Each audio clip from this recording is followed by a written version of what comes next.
Nothing today is local. Everything is global. But have you asked yourself if your employees know how to work from a global mindset? Do they understand what cultural agility is all about?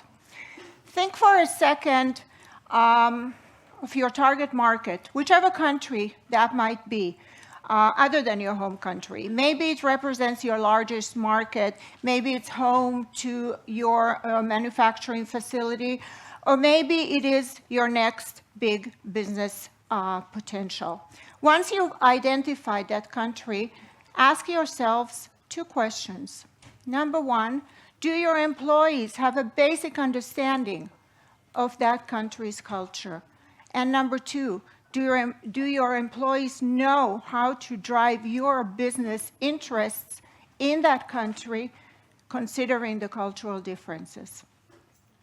If your answer is, to both questions, most or many, that means your organization is truly global, not just in its operations, but working from a global mindset.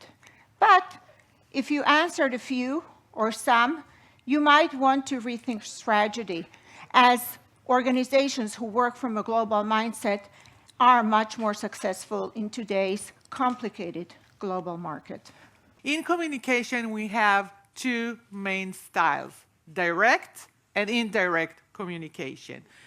My next question was, where would you place the Israeli flag? And oh my God, you're a genius, guys.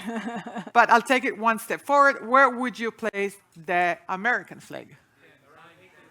10, 9. We have a winner? 7. And I'll ask you about any German in the audience? 9? No German? Where would you place the German flag? 9? Sprechen Deutsch? 9? Gamanilo. Okay. A bisschen. 5. I want to show you. Israel, wow, surprise. How did you know number 1? Number 2. And number 2. So I'll explain it to you. Remember relativeness? We talked about it before. So American, Israelis, German, and Dutch, all what we call direct communicators. Direct communication means that when you say what you mean, okay? I mean, whatever you say is that exactly what you mean. So if I say yes, it's yes.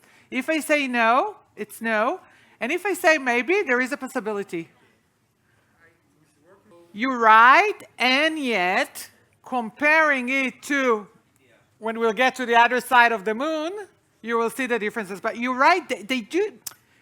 First of all, it depends on the relationship. How close you are as one who lived 15 years in the US. You know, they know to say no, it depends how. But they won't say it as the Indian, someone just said. But we'll talk about it in a second. So, direct communicators, they say yes, they say no, they say maybe, and we don't wonder what they meant, right? We know exactly the meaning of what they say. But even if the family of direct communicators, we have some differences. Okay, so, you know, like let's take because most of the audience is Israeli, let's take the Israeli communication style, okay?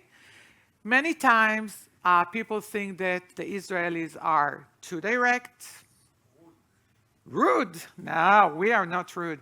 We're too direct. We are very blunt.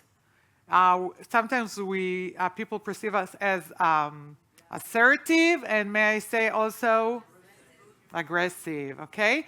Have you ever hear or listened to a conversation? Well, I'm not talking about the Israeli because you are, but to our audience, between two Israelis, they can scream at each other, they can shout 1 minute, and then a few minutes later, they go talk, to talk normally, and even go out to lunch together.